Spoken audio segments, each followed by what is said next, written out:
Hello everyone, कैसे हैं आप सब।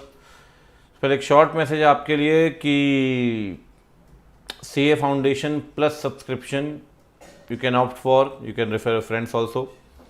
6 मंथ्स का सब्सक्रिप्शन है, 12,000 रुपीज़ का है।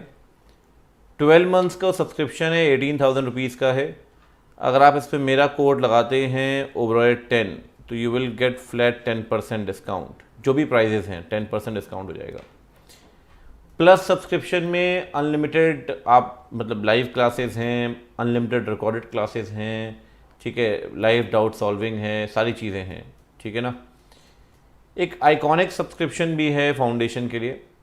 आइकॉनिक में क्या है कि फ़िज़िकल बुक्स मिलेंगी साथ में, जो फीचर्स वहाँ हैं वो तो हैं ही, यहाँ फ़िज़िकल बुक्स मिलेंगी, डेडिकेटेड मेंटोर होगा आपके लिए, सही बात है। साथ में डिस्कॉर्ड चैनल होगा आपके लिए, इंडस्ट्री एक्सपर्ट्स भी आपको गाइड करेंगे, प्रोग्रेस ट्रैकिंग भी आपकी होगी, काफ़ी सारे फीचर्स हैं आइकॉनिक में। जो वहाँ 12,000 का सब्सक्रिप्शन है या 25,000 का है 6 मंथ्स का, अगर अगेन मेरा कोड यहाँ लगाते हैं तो ये होगा दिस विल बी OBEROY10, ठीक है ना, डन। तो ये एक शॉर्ट मैसेज आपके लिए, ये आइकॉनिक सब्सक्रिप्शन है फाउंडेशन का, वो प्लस सब्सक्रिप्शन है, ठीक है ना। सेक्शन 96 क्या कहता है? एजीएम का प्रोविजन है सर। कहता है कि एजीएम करवानी मैंडेटरी है आपके लिए। पहली एजीएम होगी पहला फाइनेंशियल ईयर खत्म होने के 9 महीनों के अंदर। पहली एजीएम होगी पहला फाइनेंशियल ईयर खत्म होने के 9 महीनों के अंदर। दूसरी, तीसरी, चौथी, पांचवी, बाकी सारी एजीएम फाइनेंशियल ईयर खत्म होने के 6 महीने के अंदर। अगर किसी कारण से 6 महीने के अंदर नहीं हो पाई तो आरओसी आपको एक्स्ट्रा 3 महीने देगा। केरला में बाढ़ आई थी पिछले साल, तब 3 महीने मिले थे, कोरोना के कारण 3 महीने मिले हैं, मिलते हैं सर। लेकिन ये एक्सटेंशन जो है ना सर, ये सब्सिक्वेंट एजीएम में ही मिलेगा। फर्स्ट एजीएम में ध्यान रखना कोई एक्सटेंशन नहीं है। फर्स्ट एजीएम में कोई भी एक्सटेंशन नहीं है, ध्यान रखना मेरी बात, ठीक है। और हमेशा एक बात ध्यान रखें, हर कैलेंडर ईयर में एक एजीएम होनी चाहिए, फाइनेंशियल ईयर खत्म होने के 6 महीनों के अंदर। इस तरीके से एजीएम करवाएं कि कभी भी 2 एजीएम का गैप 15 महीने से ऊपर ना हो। कभी भी 2 एजीएम का गैप 15 महीने से ऊपर ना हो। क्या क्या बताया आपको? पहली एजीएम कब तक?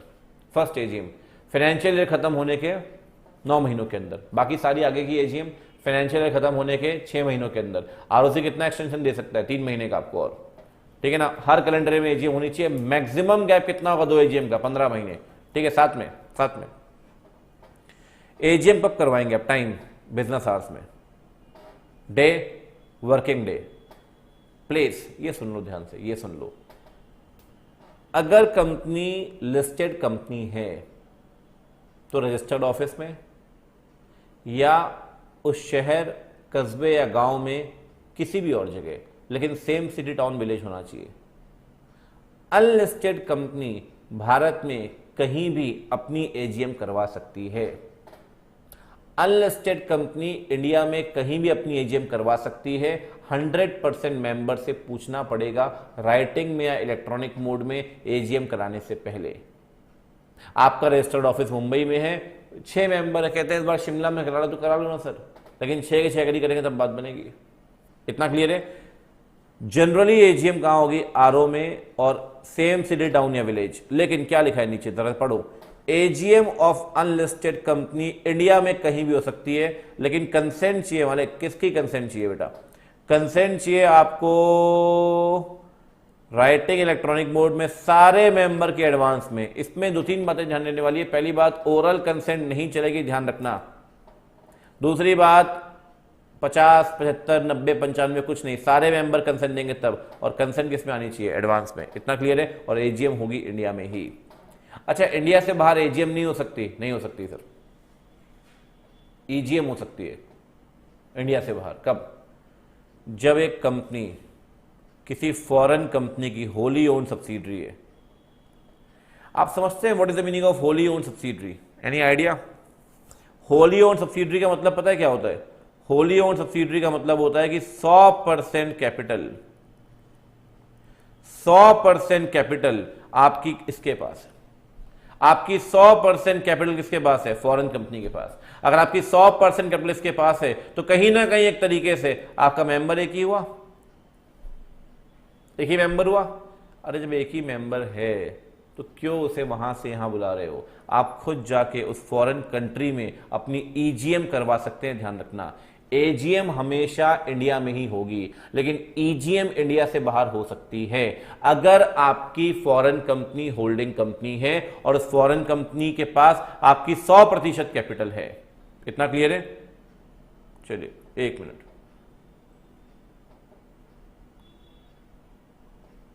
वो वर्क नहीं कर रहा था तो मैंने रीस्टार्ट किया एक बार इसको, सिस्टम को नहीं। ठीक है, डन। इतना क्लियर है? डन।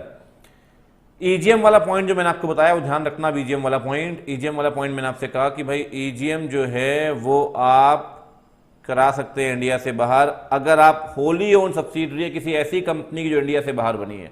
उस केस में आपकी जो ईजीएम है वो ईजीएम इंडिया से बाहर भी हो सकती है। चलिए बहुत बढ़िया, अब सुनो ध्यान से। एजीएम के प्रोविजन अप्लाई नहीं होंगे, मतलब एजीएम करानी जरूरी नहीं है किसको? ओपीसी को। और कोई और कंपनी जो एग्जेम्प्ट करेगी भारत सरकार। सही मायने में प्राइवेट कंपनी एजीएम ईजीएम तो करवाते ही नहीं है सर, ऐसे लंच डिनर पे मिल गए हो गई एजीएम ईजीएम। और इंग्लैंड ने कंपनीज एक्ट, इंग्लैंड ने वो कह रहा है एक मेंबर से कंपनी कैसे बन सकती है, यही तो कंसेप्ट है। ये मैं पढ़ाता हूं अपने मेन बैच के अंदर। होली ओन सब्सिडरी में एक मेंबर होता है, फिर 5-6 नॉमिनी जोड़ते हैं उसके साथ। आप अगर पब्लिक कंपनी बनानी है तो फिर आप 6 नॉमिनी जोड़ लेते हो, 7 मेंबर बन जाते हैं। वो जो 6 नॉमिनी आप जोड़ते हो वो होते हैं रजिस्टर्ड ओनर, और जिस कंपनी के लिए वो 6 नॉमिनी बनते हैं वो कहलाते हैं बेनिफिशियल ओनर। ठीक है ना? चलिए, इंग्लैंड ने कंपनीज एक्ट 2006 के अंदर जो वहां चलता है उसके अंदर प्राइवेट कंपनी को एग्जाम कर दिया, लेकिन भारत सरकार ने सिर्फ एक ही कंपनी एग्जाम की है। वो कौन सी है? ओपीसी। तो सर ओपीसी फिर कैसे, मतलब डिसीजन कैसे लेगी? ओपीसी डिसीजन कैसे लेती है? तो ओपीसी के लिए लगता है सेक्शन 122। वो क्या कहता है? 122 कहता है अगर ओपीसी में कोई भी रिजोल्यूशन पास करना है तो होगा क्या? सुनो क्या होगा उस केस में। ओपीसी सबसे पहले मिनट्स बनाएगी। सर जीएम, अरे क्या मिनट, एक ही तो मेंबर है, कहां से मीटिंग होगी? ओपीसी सबसे पहले क्या बनाएगी? मिनट्स। मेंबर से बोलेगी बेटा साइन कर दे मिनट्स पे, मेंबर साइन कर देगा मिनट्स पे, आप मानेंगे मीटिंग हो चुकी है। जैसे वो साइन करेगा और साइन करके देगा, आप मानेंगे मीटिंग हो चुकी है, रिजोल्यूशन पास हो चुका है। इतना ही है सर, 122 इतना ही कहता है, इतना ही कहता है। बोर्ड मीटिंग में ऐसे होगा अगर एक ही डायरेक्टर है तब आप बोर्ड मीटिंग का बारे में बताएं, और बोर्ड मीटिंग तो होनी नहीं है तो मिनट्स आप सीधे बना देगी कंपनी, आप साइन कर देंगे, बात बन गई। 122 सिर्फ और सिर्फ किसके ऊपर लगता है? 122 लगता है बेटा ओपीसी के ऊपर। किसके ऊपर लगेगा 122? 122 लगेगा ओपीसी के ऊपर, ध्यान रखना। ये है 122, ठीक है ना? कहता है अगर कोई भी रिजोल्यूशन पास करना है तो मेंबर इसको बताएगा कंपनी को, कंपनी मिनट्स बनाएगी और मेंबर साइन कर देगा, आपका रिजोल्यूशन पास। आप बताएं कंपनी को, कंपनी मिनट्स बनाएगी और आप साइन कर देंगे। जैसे ही मिनट्स साइन होंगे रिजोल्यूशन पास हो जाएगा। तो एजीएम नहीं होती। कहां एजीएम नहीं होती? In the case of 1 person company. 1 person company में सेक्शन कौन सा लगता है? 122। क्लियर है भाई? चलो बहुत बढ़िया, आगे बढ़ते हैं। एक बात बताओ, अगर आप एजीएम नहीं करवाते हो तो क्या होगा? क्या परिणाम है?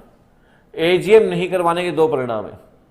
पहला परिणाम है कि पेनाल्टी फेस करनी पड़ेगी सेक्शन 99 के अंदर। पेनाल्टी है 1 लाख रुपए तक प्लस 5,000 रुपए पर डे। बढ़िया, शानदार। एजीएम नहीं कराने का पहला परिणाम है 1 लाख रुपए तक, साथ में 5,000 रुपए पर डे। दूसरा, अगर आप एजीएम नहीं कराते ना सर तो एनसीएलटी सुओ मोटू या मेंबर के कहने पर या तो खुद या मेंबर के बोलने पर खुद एजीएम करवा सकता है। और जब एनसीएलटी एजीएम करवाएगा ना सर, जब एनसीएलटी एजीएम करवाएगा, ध्यान रखना, तो उस केस में, उस सिचुएशन में वहां पे अकेले मेंबर को बैठा के भी एजीएम करवा सकता है। इतना भी अधिकार है, इतना भी अधिकार है किसके पास? एनसीएलटी के पास। तो अगर आप एजीएम नहीं कराएंगे तो एनसीएलटी एजीएम करवाएगा और अकेले मेंबर को भी वहां पे बैठाकर जीएम करवा सकता है। ये राइट है एनसीएलटी के पास। इतना क्लियर है? चलिए, ये है एजीएम के प्रोविजन। अगला है सेक्शन 100, ये है ईजीएम का। क्या कहता है सर? ईजीएम करवा सकते हैं बोर्ड मेंबर्स दोनों, लेकिन हमें बात करनी है मेंबर्स की। आप पहुंच गए, आपके पास 2 शेयर थे कंपनी के, मैं ईजीएम करवाऊंगा, मैं ईजीएम करवाऊंगा। क्या ईजीएम ऐसे होगी? नहीं सर। ईजीएम करवाने के लिए आपके पास 1/10 कैपिटल होनी चाहिए in case of company having share capital, या 1/10 वोटिंग राइट होने चाहिए in case of company having no share capital. अगर कंपनी में कैपिटल है तो 1/10 चाहिए आपको कैपिटल का, और अगर कैपिटल नहीं है तो 1/10 चाहिए आपको वोटिंग राइट्स का। आप अगर इतने वोटिंग राइट कैपिटल होल्ड करते हैं तो आप रिक्वेस्ट दोगे बोर्ड के पास कि सर हम ईजीएम करवाना चाहते हैं, आप करवाएं, हमें तो तरीका पता नहीं है, आप ईजीएम करवाएं। जो रिक्वेस्ट आप दोगे उसमें रीजंस देने की जरूरत नहीं है। पता चला आपने कहा वो ईजीएम करवानी है, एमडी को हटाना है, बोर्ड बोलेगा अच्छा एमडी को हटाओगे, अब ईजीएम हुए 21 दिन बाद, तो पता चला उसने सारी सफाई कर दी, रीजन देने की जरूरत नहीं है। जो रिक्वेस्ट आप दोगे ऑब्वियस सी बात है वो राइटिंग इलेक्ट्रॉनिक मोड में हो सकती है। रिक्वेस्ट को आप साइन करेंगे, जॉइंट शेयर होल्डर केस में कोई एक भी साइन करेगा तो चलेगा। और रिक्वेस्ट कंपनी को दोगे आरओ पे, किसी एमडी के घर पे नहीं देना। रिक्वेस्ट देगी कंपनी को आरओ पे और साइन करेंगे मेंबर, जॉइंट शेयर होल्डर में अकेले भी साइन करो तो चलेगा। रिक्वेस्ट होती है राइटिंग में इलेक्ट्रॉनिक मोड में, ठीक है। ये रिक्वेस्ट चलेगी बोर्ड के पास। बोर्ड का काम क्या, सुनो, क्या जरूरी है ईजीएम के लिए हर मेंबर रिक्वेस्ट देगा? नहीं नहीं, 1/10 कैपिटल जिसके पास होगी उसके पास राइट है, वोटर जिसके पास होगा उसके पास राइट है। अब रिक्वेस्ट चली गई, सुनो ध्यान से, बोर्ड के पास। बोर्ड अगले 3 दिन में, बोर्ड अगले 3 दिन में सारे मेंबर्स को नोटिस भेज देगा कि कुछ मेंबर्स ईजीएम कराना चाहते हैं, ये ईजीएम कराना चाहते हैं, registered post, speed post, electronic mode के थ्रू। ये नोटिस आप सारे मेंबर को भेजेंगे कि कुछ मेंबर्स ईजीएम कराना चाहते हैं। नोटिस जाएगा 3 दिन के अंदर, सुनो ध्यान से, और बोर्ड नोटिस देगा और ईजीएम करवाएगा। क्योंकि आप सबको पता है, आगे पढ़ेंगे भी, कि जिस दिन नोटिस भेजते हैं और जिस दिन जनरल मीटिंग होती है दोनों के बीच 21 दिन का गैप होना जरूरी है। At least gap of 21 days should be maintained. तो 21 दिन का गैप आप मेंटेन करेंगे तो ईजीएम होगी 21 दिन के बाद ही, ऑब्वियस सी बात है, लेकिन 45 दिन तक। तो बोर्ड की 2 जिम्मेदारियां हैं। पहली जिम्मेदारी 3 दिन के अंदर बोर्ड क्या देगा? नोटिस। 21 से 45 दिन के बीच में बोर्ड क्या कराएगा? ईजीएम। अगर बोर्ड ईजीएम नहीं करवा पाया 45 दिन के अंदर तो फिर मेंबर खुद ईजीएम करवाएंगे 3 महीने के अंदर। और बहुत लोगों को ये गलती है कि 3 महीने वहीं से स्टार्ट होंगे, मतलब 3 महीने 45 दिन के बाद स्टार्ट होंगे। नहीं सर, जहां से 45 दिन काउंट किया रिक्वेस्ट से वहीं से 3 महीने काउंट होंगे। अगर बोर्ड फेल करेगा तो मेंबर करवाएंगे ईजीएम, और मेंबर कहां से? जिस दिन से रिक्वेस्ट दी उसके 3 महीने के अंदर। मतलब 45 दिन तो बोर्ड को दे दिया आपने, और कितने दिन मिले आपको? 45 दिन और मिल गए। और अगर बोर्ड करवाएगा, अगर मेंबर करवाएंगे ईजीएम, तो बेटा बोर्ड से बोलेंगे सारे लिस्ट दो मेंबर्स की, सारे मेंबर्स को बुलाना है, न्योता भेजना है उनको।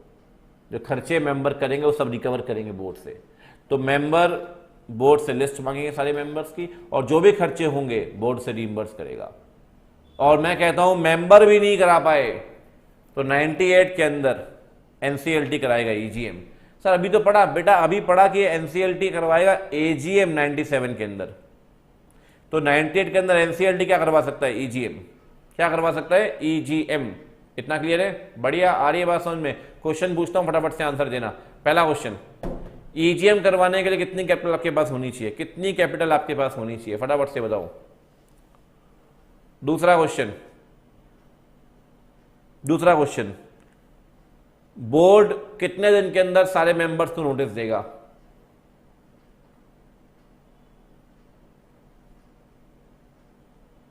तीसरा क्वेश्चन, बोर्ड कितने दिन के अंदर ईजीएम करवाएगा? बोर्ड कितने दिन के अंदर ईजीएम करवाएगा? और अगर बोर्ड फेल करता है तो फिर मेंबर कितने दिन के अंदर ईजीएम करवाएंगे? मेंबर कितने दिन के अंदर ईजीएम करवाएंगे?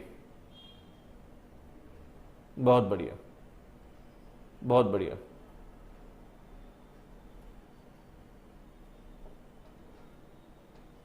ठीक है भाई, चलिए बढ़िया। अब अगला है सेक्शन 101। ये क्या बोलता है सर? 101 क्या बोलता है? सुनो, 101 कहता है कि मीटिंग से 21 दिन पहले आपको नोटिस देना पड़ेगा। वो नोटिस आप किसको देंगे सर? मैड को। मैड मतलब मेंबर, ऑडिटर, डायरेक्टर। मेंबर मर गया तो लीगल रिप्रेजेंटेटिव, और इंसॉल्वेंट हो गया तो ऑफिशियल रिसीवर, ऑफिशियल असाइनी, 5 लोग हो गए। इनको नोटिस देना है आपको, इनको नोटिस देना है। मेंबर, मरने केस में LR, official assignee in case of insolvency, auditor, director. Notice देंगे आप 21 दिन पहले, सुने ध्यान से मेरी बात, ठीक है ना। साथ में आपको 2 दिन और मिलेंगे अगर आप नोटिस भेजते हैं बाय पोस्ट।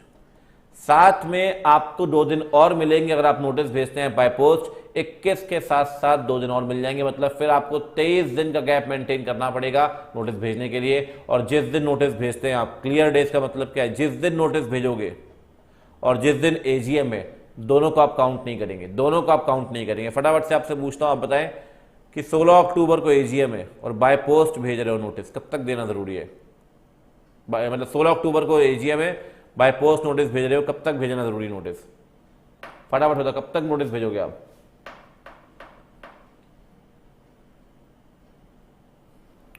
अच्छा,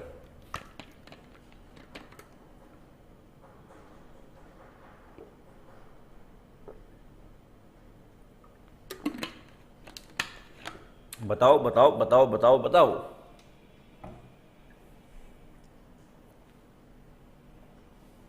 22 सितंबर, 23 सितंबर, 22 सितंबर, 23, 22, 23। अरे नलायकों, 16 को एजीएम है तो 15 दिन तो अक्टूबर में मिल गए आपको। और कितने दिन चाहिए गैप? कितना चाहिए गैप बताओ? कितना गैप चाहिए? 8 दिन का और गैप चाहिए ना, 23 दिन का गैप चाहिए आपको उस केस में। अब 8 दिन का गैप चाहिए, मतलब आपको एजीएम कब तक करवानी है? एजीएम करवानी है 22 सितंबर तक। 22 सितंबर तक एजीएम करवाएंगे। 8 दिन का गैप सितंबर में हो गया, 15 दिन अक्टूबर में हो गया, 15, 8, 23 हो गया। सिंपल फंडा है, ठीक है। तो गैप होना चाहिए 21 दिन प्लस 2 दिन। और एक बात ध्यान रखें, नॉन प्रॉफिट कंपनी में गैप होगा 14 डेज का। सर नॉन प्रॉफिट कंपनी में भी क्या 2 दिन और मिलेंगे? बिल्कुल मिलेंगे। वहां 21 प्लस 2 23 है, 14 प्लस 2 16, ठीक है। साथ में शॉर्टर नोटिस भेज सकते हैं आप, ध्यान रखना। शॉर्टर नोटिस भेजने का राइट है, मतलब कोई लिमिट नहीं है। 2 दिन पहले नोटिस भेजो, 3 दिन पहले भेजो, 4 दिन पहले भेजो, कोई दिक्कत नहीं है। लेकिन ध्यान रखें, शॉर्टर नोटिस के केस में, in the case of AGM, consent चाहिए सर, राइटिंग में, इलेक्ट्रॉनिक मोड में, किसी कंसेंट। एजीएम केस में 95% ऑफ मेंबर की कंसेंट। एजीएम में अगर कंपनी के पास कैपिटल है तो मेजोरिटी ऑफ मेंबर, बहुत ही बढ़िया, जिनके पास 95% ऑफ कैपिटल है। कौन सी कैपिटल? जो राइट टू वोट देती है। मैं कह रहा हूं कि 1000 मेंबर थे और यहां पे 400 मेंबर ने कंसेंट दे दी, उनके पास 98% कैपिटल है। क्या रिजोल्यूशन, क्या यहां पे शॉर्टर नोटिस वैलिड होगा? क्या यहां पे शॉर्टर नोटिस वैलिड होगा? फटाफट से बताओ बेटा। 1000 मेंबर है तो पहली बात तो मेजोरिटी में होनी चाहिए, मतलब मेंबर कितने होने चाहिए? 501। तो 501 है क्या? पहला क्राइटेरिया ही फेल हो गया, तो यहां पर नहीं मानेंगे शॉर्टर नोटिस वैलिड होगा। मेंबर मेजोरिटी में। दूसरी बात 95%। कौन सी कैपिटल जो राइट टू वोट देगी? जनरली इक्विटी, 2 केस है प्रेफरेंस। प्रेफरेंस आपको राइट टू वोट कब देगी? जब डिविडेंड अनपेड होगा 2 साल का। दूसरी बात, अगर उसका कोई भी इंटरेस्ट इफेक्ट होगा तब, ठीक है, बढ़िया। अगर कैपिटल नहीं है कंपनी में तो 95% वोटिंग राइट जिसके पास होंगे वो अगर वोट करते हैं साथ मिलकर तो शॉर्टर नोटिस वैलिड होगा। जनरली क्वेश्चन पूछता है इंस्टीट्यूट यहां से कि एजीएम में शॉर्टर नोटिस वैलिड होगा जब 95% ऑफ मेंबर जिनके पास वोट करने का राइट है, अगर वो एग्री करेंगे शॉर्टर नोटिस वैलिड होगा। अच्छा, नोटिस आप कैसे भेजोगे बताओ? Writing, electronic mode. Electronic mode में क्या करोगे सर? ईमेल, ईमेल करोगे आप। सब्जेक्ट लाइन में लिखोगे, एग्जाम्पल दे रहा हूं, 22nd AGM of Reliance Industries Limited to be held on 22nd of September 2020 at Ramlila Maidan Delhi. For example, होगी नहीं कि वहां उनका रजिस्टर्ड ऑफिस मुंबई में, मान लेते हैं Ramlila Maidan Delhi at 11 AM। Subject line में बताओ क्या, कौन सी एजीएम, कितने बजे, कहां पे हो रही है, बताना है सब्जेक्ट लाइन में। और मेन जो है, कोई मेल लिखा होगा ना आपने कभी जीवन में, जब हर जगह से रास्ता बंद हो गया तो मेल ही एक रास्ता बचता है, ठीक है, बहुत बढ़िया। तो बाकी आप बताएं मेल में, बाकी सारी डिटेल आप दें, कौन से मैटर डिस्कस करोगे, क्या कुछ करोगे, उसके लिए 2-3 रास्ते आपके पास है। या तो पीडीएफ को अटैच कर दो, या मेल में ही पूरा का पूरा टेक्स्ट लिख दो, या फिर यूआरएल सबमिट कर दो, ऑप्शन आपके पास है। या तो आप वहां पे लिख दो मेल में पूरा नोटिस, या पीडीएफ वगैरह अटैच कर दो, या फिर आप URL दे दो। तीनों ऑप्शन आपके पास है, तीनों ऑप्शन आपके पास है, ठीक है ना। किसको देंगे मेल? जिसके पास राइट है मेल को रिसीव करने का, डिपॉजिटरी के रिकॉर्ड्स के हिसाब से या कंपनी के रिकॉर्ड के हिसाब से मेंबर होगा, ऑब्वियस सी बात है। सब्जेक्ट लाइन में क्या बताना, एग्जाम्पल मैंने आपको दिया 22 AGM ऑफ ऐसे करके, तो कंपनी का नाम, कौन सी मीटिंग है, कब और कहाँ होगी ये आप बताएं।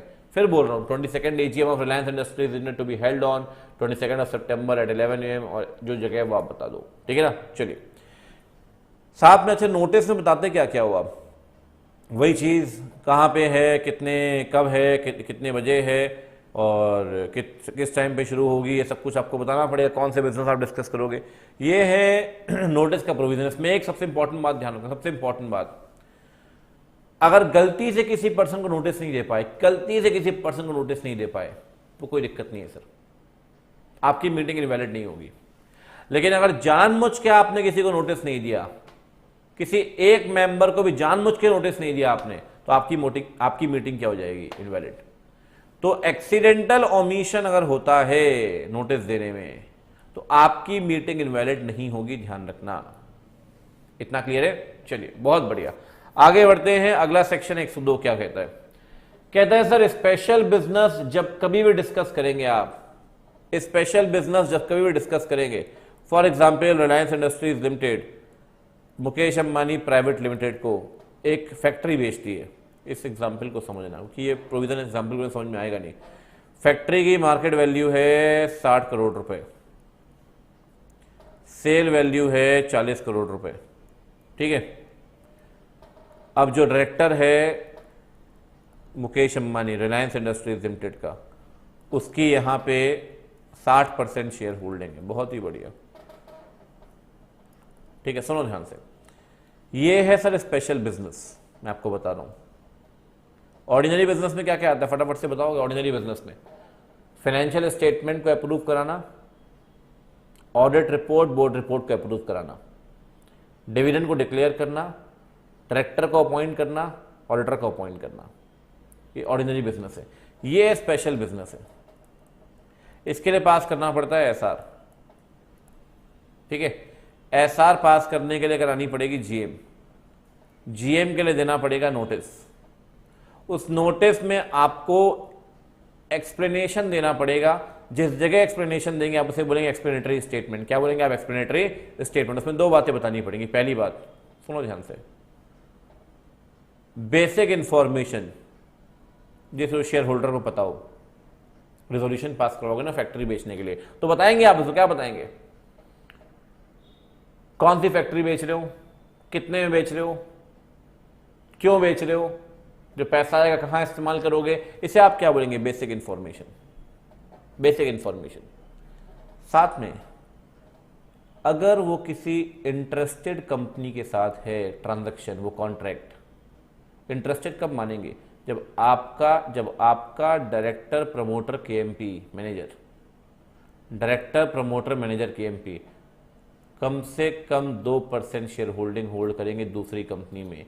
यहां तो मुकेश अंबानी 60% शेयर होल्ड कर रहे हैं सर। बेसिक इंफॉर्मेशन तो आपको देनी है। बेसिक इंफॉर्मेशन के साथ साथ आपको यहां पे इंटरेस्ट बताना पड़ेगा। किसका इंटरेस्ट? डायरेक्टर प्रमोटर केएमपी और मैनेजर। और इंटरेस्ट कहां से बनेगा? मैं फिर बोल रहा हूं 2% से। यहां हिस्सेदारी कितनी है? 60%।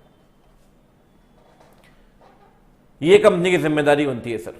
कंपनी एक्सप्लेनेटरी स्टेटमेंट दो बातें बताएगी। पहली बात क्या बताएगी? बेसिक इंफॉर्मेशन, ताकि शेयर होल्डर समझ पाए वो ट्रांजैक्शन किस नेचर का है।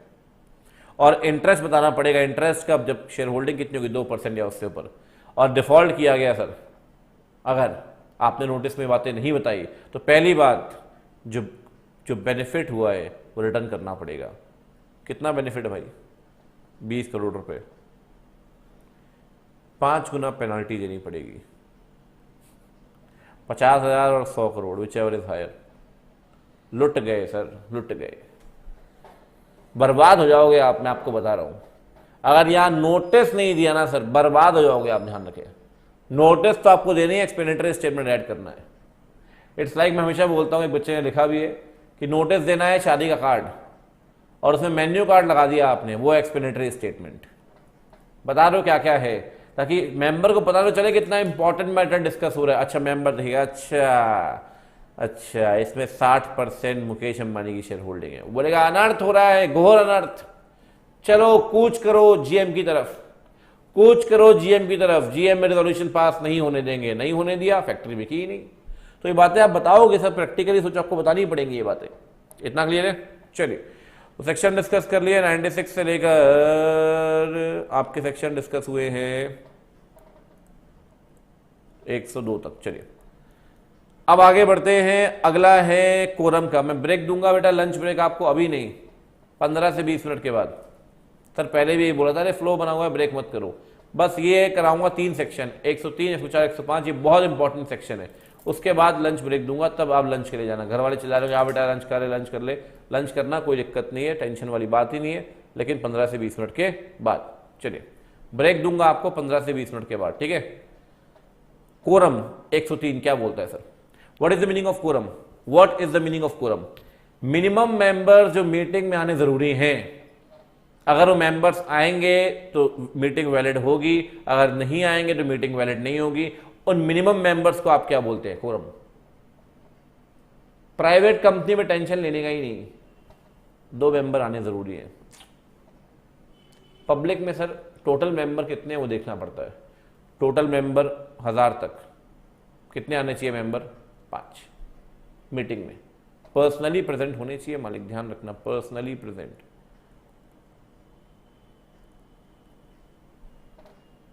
मीटिंग में आने चाहिए 15 मेंबर। अगर टोटल मेंबर कितने हैं? 1000 से ऊपर, लेकिन 5000 तक।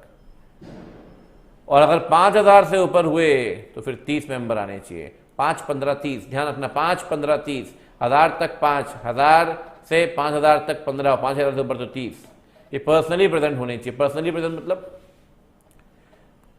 प्रॉक्सी को कोरम में काउंट नहीं करेंगे। What is the meaning of proxy? जो मेंबर के बिहाफ में मीटिंग को अटेंड करेगा, मीटिंग में वोट करेगा, उसे क्या बोलेंगे? प्रॉक्सी। नीरज मुझे कहता है सर मुझे भेज दो, आप तो जाते नहीं हो, बढ़िया खाना मिलता है बुफे, वहां पे मैं जाऊंगा। तो नीरज को मैंने भेज दिया, उसे प्रॉक्सी मान लेंगे, लेकिन नीरज को कोरम में काउंट नहीं करेंगे आप। अच्छा 3 लोग, इंडिया का प्रेसिडेंट, गवर्नर ऑफ स्टेट और बॉडी कॉर्पोरेट, इन तीनों के पास एक राइट है। पता है कौन सा राइट है? देखो ये तो आर्टिफिशियल पर्सन, इसके पास तो राइट होगा ही होगा। ये यार कॉन्स्टिट्यूशनल पोजीशन होल्ड कर रहे हैं, ये प्रेसिडेंट जाके खुद ही बैठ गया जीएम में, आज चलो मेरे भी शेयर्स थे, मैं आ गया। प्रोटोकॉल फॉलो करना पड़ता है सर। इनके पास राइट है सेक्शन 112 और 113 के अंदर कि ये अपना रिप्रेजेंटेटिव अपॉइंट कर सकते हैं। ध्यान रखना, 3 लोग अपॉइंट कर सकते हैं रिप्रेजेंटेटिव, 3 लोग, president of India, governor of state और बॉडी कॉर्पोरेट। सुनना मेरी बात ध्यान से, बॉडी कॉर्पोरेट। जहां तक बात करते हैं आप प्रेसिडेंट और गवर्नर की, सेक्शन लगता है 112, ठीक है। और जहां तक बात करते हैं बॉडी कॉर्पोरेट की, सेक्शन लगेगा 113। ये तीनों के तीनों रिप्रेजेंटेटिव अपॉइंट कर सकते हैं, ध्यान रखना। और रिप्रेजेंटेटिव के पास वो सारे अधिकार होंगे जो मेंबर के पास होते हैं। मैं आपको बता रहा हूं, मैं और आप रिप्रेजेंटेटिव अपॉइंट नहीं कर सकते, मैं और आप प्रॉक्सी अपॉइंट कर सकते हैं। प्रॉक्सी को मेंबर नहीं मानेंगे, बहुत सारी फर्क है प्रॉक्सी में। प्रॉक्सी को बता देता हूं मैं आपको, प्रॉक्सी कोरम में काउंट नहीं होगा, प्रॉक्सी डिस्कशन में टेक पार्ट नहीं ले सकता, प्रॉक्सी पोल के अलावा वोट नहीं कर सकता, प्रॉक्सी चेयरमैन नहीं बन सकता। प्रॉक्सी के साथ सर बहुत सारी कमियां हैं, लेकिन चेयरमैन के पास सारे अधिकार होंगे जो मेंबर के पास होते हैं। मतलब रिप्रेजेंटेटिव के पास सारे अधिकार होंगे जो मेंबर के पास होते हैं। कौन से अधिकार? रिप्रेजेंटेटिव कोरम में काउंट होगा, रिप्रेजेंटेटिव प्रॉक्सी अपॉइंट कर सकता है, रिप्रेजेंटेटिव कैसे भी वोट कर सकता है, रिप्रेजेंटेटिव मीटिंग में डिस्कशन में टेक पार्ट ले सकता है, रिप्रेजेंटेटिव मीटिंग का चेयरमैन बन सकता है। रिप्रेजेंटेटिव के पास सारे के सारे अधिकार हैं। तो प्रॉक्सी अलग है, रिप्रेजेंटेटिव अलग है। मैं फिर बोल रहा हूं, रिप्रेजेंटेटिव 3 लोग अपॉइंट कर पाएंगे, प्रेसिडेंट, गवर्नर और बॉडी कॉर्पोरेट। प्रेसिडेंट गवर्नर 112 के अंदर, बॉडी कॉर्पोरेट 113 के अंदर। इतना क्लियर है? अपॉइंट करें आप, उसके पास उसको मेंबर माना जाएगा, उसके पास सेम राइट होंगे मेंबर के, वो कोरम में काउंट होगा, मीटिंग का चेयरमैन बन सकता है, प्रॉक्सी अपॉइंट कर सकता है, मीटिंग में बोल सकता है, कैसे भी वोट कर सकता है। बिल्कुल सेम चीज यहां पे। लेकिन प्रॉक्सी के साथ ऐसा नहीं है सर। जहां तक प्रॉक्सी की आप बात करें, प्रॉक्सी के साथ कमियां बहुत हैं, बहुत कमियां हैं प्रॉक्सी के साथ, बहुत कमियां हैं। प्रॉक्सी पोल के अलावा वोट नहीं कर सकता, प्रॉक्सी मीटिंग में बोल नहीं सकता, प्रॉक्सी कोरम में काउंट नहीं होगा, प्रॉक्सी मीटिंग का चेयरमैन नहीं बन सकता, बहुत सारी कमियां हैं प्रॉक्सी के साथ, ठीक है ना। तो जब आप कोरम काउंट करेंगे बेटा, तो आपको प्रॉक्सी काउंट नहीं करना, रिप्रेजेंटेटिव काउंट होगा, ध्यान रखें आप, ठीक है ना। ये लोग जो बताए गए हैं मीटिंग में आने जरूरी हैं, 2 प्राइवेट है, पब्लिक है, 5, 15, 30, ये पर्सनली प्रेजेंट होंगे, रिप्रेजेंटेटिव को भी काउंट करेंगे, उसमें कोई दिक्कत नहीं है। मीटिंग शुरू होने के आधे घंटे के अंदर ही आ जाने चाहिए। मीटिंग शुरू मतलब जो टाइम नोटिस में दिया हुआ है, पता चला नोटिस में टाइम दिया 11 बजे, शुरू हो रही है 12 बजे, तो 12 बजे नहीं, जो टाइम नोटिस में दिया है तब तक ये लोग आ जाने चाहिए। अगर कोरम आधे घंटे के अंदर नहीं आती तो आपकी मीटिंग एडजर्न हो जाएगी। Next week same day same time same place, next week same day same time same place, आपकी मीटिंग आगे बढ़ जाएगी, ठीक है। बोर्ड चाहे तो किसी और दिन भी एडजर्न कर सकता है, किसी और जगह भी एडजर्न मीटिंग करा सकता है। अगर बोर्ड कुछ भी नहीं कहता, मैं फिर बोल रहा हूं, अगर बोर्ड कुछ भी नहीं कहता तो फिर मीटिंग एडजर्न होगी, next week same day same time same place. Sir main meeting के लिए तो नोटिस दिया आपने 21 दिन पहले, क्या एडजर्न मीटिंग के लिए भी नोटिस देंगे? बेटा एडजर्न मीटिंग का नोटिस जाएगा 3 दिन पहले, मेन मीटिंग का नोटिस इलेक्ट्रॉनिक या पोस्ट, लेकिन भेजते हैं इंडिविजुअल को। लेकिन यहां समय बहुत कम है क्योंकि एडजर्न मीटिंग अगले हफ्ते ही हो रही है, तो 3 दिन पहले नोटिस दें। आप इंडिविजुअल दे सकते हैं, दें, ये भी ऑप्शन आपके पास है। यहां पे न्यूज़पेपर पब्लिक नोटिस आप दे सकते हैं, एक खबर छाप दो अखबार में, क्लियर है। आपने मीटिंग कराई, कोरम नहीं आई, आपकी मीटिंग आगे बढ़ गई, आगे जो बढ़ी है उसके लिए दूसरा नोटिस देना पड़ेगा 3 दिन पहले। अगर एडजर्न मीटिंग में भी कोरम नहीं आई, जो आए हैं उन्हें फूल माला पहना के उन्हें ही कोरम मान लो, जो आए हैं आप उन्हें ही कोरम मान ले, आपको वेट करने की जरूरत नहीं है। मीटिंग सिर्फ एक बार एडजर्न होगी, और अगर एक बार एडजर्न हुई तो एडजर्न मीटिंग में जो भी लोग आए आप उन्हें क्या मान ले, कोरम, क्लियर है। लेकिन एक बात ध्यान रखना, अगर ईजीएम मेंबर ने बुलाई है, एजीएम मेंबर नहीं बुला सकते, मैं फिर बोल रहा हूं, एजीएम हमेशा बोर्ड बुलाता है। अगर ईजीएम मेंबर ने बुलाई है और मेंबर खुद ही नहीं आए, तो मजे ले रहे हो, मतलब आप कहीं ना कहीं कंपनी के भी और सरकार के भी, तो मीटिंग एडजर्न नहीं होगी, मीटिंग कैंसिल होगी। ईजीएम मेंबर ने बुलाई है, अच्छा ईजीएम अगर बोर्ड ने बुलाई होती, या एजीएम तो बोर्ड ही बुलाता है, उस केस में मीटिंग क्या होती है, एडजर्न। लेकिन अगर ईजीएम मेंबर बुलाते हैं और मेंबर खुद नहीं आते, तो उस केस में मीटिंग क्या हो जाएगी, कैंसिल। इतना क्लियर है? चलिए बहुत बढ़िया, बहुत शानदार। एक बात ध्यान रखना, 104 कहता है चेयरमैन का सेक्शन है, चेयरमैन का, जिसे कंपनी आर्टिकल में मीटिंग का चेयरमैन बता देगी वो मीटिंग का चेयरमैन रहेगा। रिलायंस के आर्टिकल में फॉर एग्जांपल लिखा है मुकेश अंबानी मीटिंग के चेयरमैन होंगे, लिखा हुआ है, मान लेते हैं तो होंगे।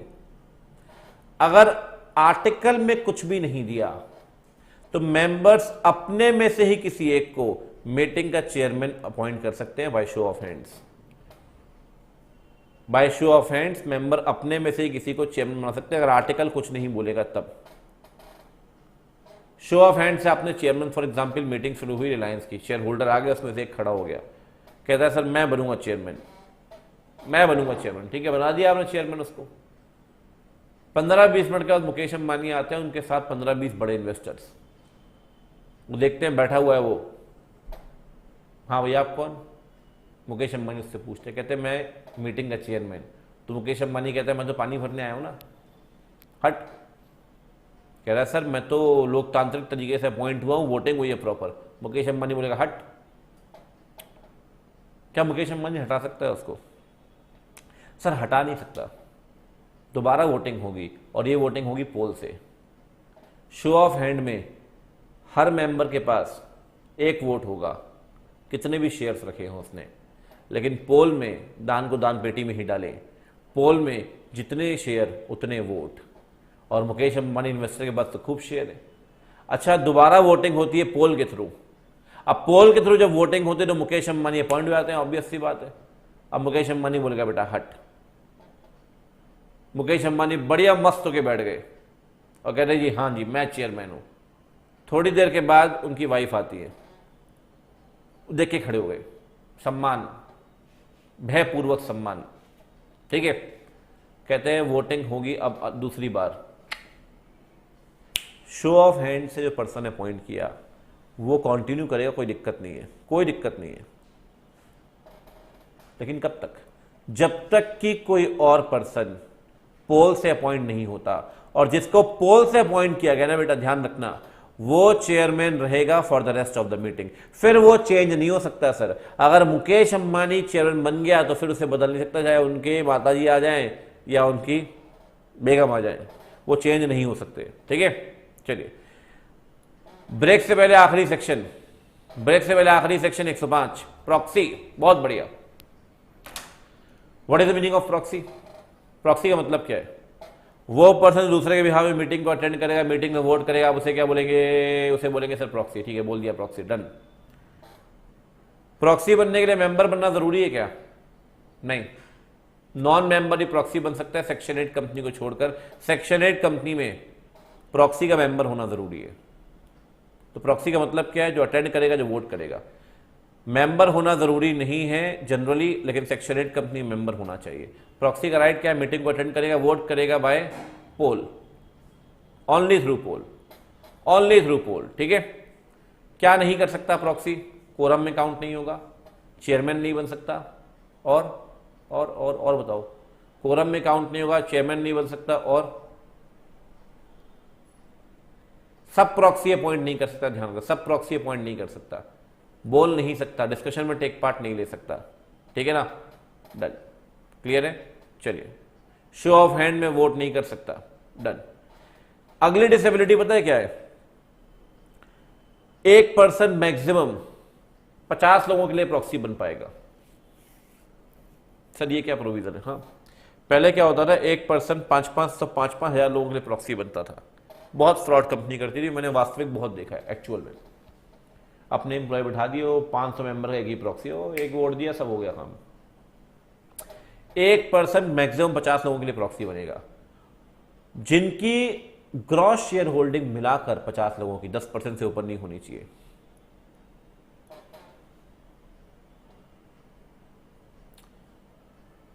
लेकिन अगर मेरे पास 17% शेयर होल्डिंग है, क्या मैं प्रॉक्सी अपॉइंट नहीं कर सकता?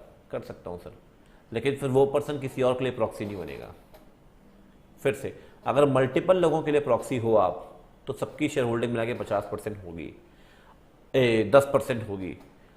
अगर किसी एक की शेयर होल्डिंग 10% है, 10% से ऊपर है, तो फिर किसी और के लिए आप प्रॉक्सी नहीं बन सकते। ध्यान रखना, मैक्सिमम 50 लोग, ग्रॉस शेयर होल्डिंग कितनी? 10%। अगर किसी की 10% से ऊपर है तो आप उसके लिए बन सकते हैं प्रॉक्सी, उसमें कोई दिक्कत नहीं है, लेकिन वो फिर से किसी और के लिए प्रॉक्सी नहीं बन पाएगा। इतना क्लियर है? चलिए, प्रॉक्सी का अपॉइंटमेंट कैसे करेंगे? सिंपल है, प्रॉक्सी का अपॉइंटमेंट होगा बेटा MGT 11 भर के। प्रॉक्सी फॉर्म को पहुंचाना है कंपनी के पास, डिपॉजिट करना है मीटिंग शुरू होने के 48 घंटे पहले।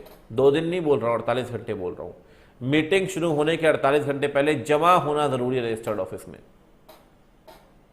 अच्छा, प्रॉक्सी फॉर्म चेक कर सकते हैं क्या? सर फर्जी वाला बहुत होता है, कंपनी प्रॉक्सी फॉर्म फर्जी बहुत भरती है। एम्प्लॉय को बैठाती, कहती भर, एम्प्लॉय भरना शुरू करता है। तो सर प्रॉक्सी फॉर्म फर्जी बहुत होते हैं, इसलिए प्रॉक्सी फॉर्म को इंस्पेक्शन मेंबर कर सकता है। कब से कब तक? प्रॉक्सी फॉर्म चेक करेगा, 48 घंटे पहले तो डिपॉजिट हो ही गया, मीटिंग शुरू होने के 24 घंटे पहले से लेकर मीटिंग खत्म होने तक। हाँ, अगर प्रॉक्सी फॉर्म का इंस्पेक्शन करना है तो 3 दिन पहले नोटिस देना पड़ेगा मीटिंग से। 3 लिमिट, ध्यान रखना, 3 लिमिट। पहले लिमिट क्या है? प्रॉक्सी फॉर्म जमा कब तक होना चाहिए? 48 घंटे पहले मीटिंग शुरू होने के। दूसरा, प्रॉक्सी फॉर्म इंस्पेक्शन करेगा मेंबर कब? 24 घंटे पहले से लेकर मीटिंग खत्म होने तक, और नोटिस देगा कब? 3 दिन पहले। ये लिखा है सर, जो पहले कभी हुआ करता था, कंपनी क्या करती थी, टेलीकॉलर को बैठा दिया, जैसे आपको फोन आता है ना, एयरटेल में कन्वर्ट कर ले, ऐसे कंपनी फोन करती थी मेंबर को, सर आप आ रहे हैं क्या मीटिंग में? मेंबर कहता नहीं मैं तो नहीं आ पाऊंगा, तो घूम रहा हूँ। तो अच्छा प्रॉक्सी अपॉइंट कर लो आप। कहता है वो क्या होता है? कह रहे सर प्रॉक्सी होगा तो वोट डलेगा, बड़ा इंपॉर्टेंट मैटर डिस्कस होना है, वोट हो गया फेवर में तो कंपनी का उत्थान हो जाएगा, कंपनी प्रॉस्पर करेगी, बहुत पैसा आएगा, प्रॉफिट होगा, डिविडेंड मिलेगा। मेंबर खुश, कह रहे हाँ हाँ करो प्रॉक्सी अपॉइंट, कहे हम आपको मेल भेज रहे हैं, आप साइन करके भेज देना हमको। ठीक है, ठीक है, डन। सरकार ने इस पर बैन लगा दिया। सरकार कहती है कोई भी कंपनी अपने खर्चों पर इनविटेशन नहीं दे सकती कि मेंबर को आओ प्रॉक्सी अपॉइंट करो, आओ प्रॉक्सी अपॉइंट करो, आओ प्रॉक्सी अपॉइंट करो, नहीं कर सकते। अगर करेंगे उस केस में 1 लाख की पेनल्टी है। लेकिन आपसे मेंबर खुद कहता है सर मुझे प्रॉक्सी अपॉइंट करना है, मुझे प्रॉक्सी फॉर्म दे दो, मुझे प्रॉक्सी अपॉइंट करना है, प्रॉक्सी फॉर्म दे दो। मेंबर कहता है सर आप मुझे उन पर्सन्स की लिस्ट दे दो जो प्रॉक्सी बनना चाहते हैं। अगर मेंबर खुद आपसे कहता है पहले और कंपनी मेंबर के कहने पर देती है तो कंपनी लायबल नहीं होगी। मेंबर के कहने पर देती तो कंपनी लायबल नहीं होगी। क्लियर है? साथ में हर जीएम के नोटिस में कंपनी को एक बात लिखनी पड़ेगी कि जिस किसी के पास भी मीटिंग को अटेंड करने का राइट है उसके पास यह भी राइट है वो प्रॉक्सी अपॉइंट कर सकता है, उसके पास यह भी राइट है वो प्रॉक्सी अपॉइंट कर सकता है। आपको ये बात लिखनी पड़ेगी जीएम के नोटिस में, मेंबर को बात बतानी पड़ेगी आप प्रॉक्सी अपॉइंट कर सकते हैं। अगर आप ऐसा नहीं करते तो पेनल्टी है 5,000 रुपए की। ठीक है, चलिए बहुत ही बढ़िया। तो सेक्शन हम आ चुके हैं अभी तक 105 तक। तो बेसिकली हमें क्या करना है, मोड ऑफ वोटिंग देखना है। मोड ऑफ वोटिंग अगर आप बात करें 2 पार्ट में डिवाइड कर सकते हैं बेटा। पहला है फर्स्ट इज जो मैटर पास होने हैं जीएम में और जो मैटर पास होने हैं अदर देन जीएम। जो अदर देन जीएम पास होते हैं बेटा मैटर, आप कहते हैं वो मैटर पास हुए by the means of postal ballot. Postal ballot के थ्रू जो रिजोल्यूशंस आप पास करते हैं वो कोई दिक्कत वाली बात नहीं है। पोस्टल बैलेट में 2 तरीके हैं, ठीक है ना।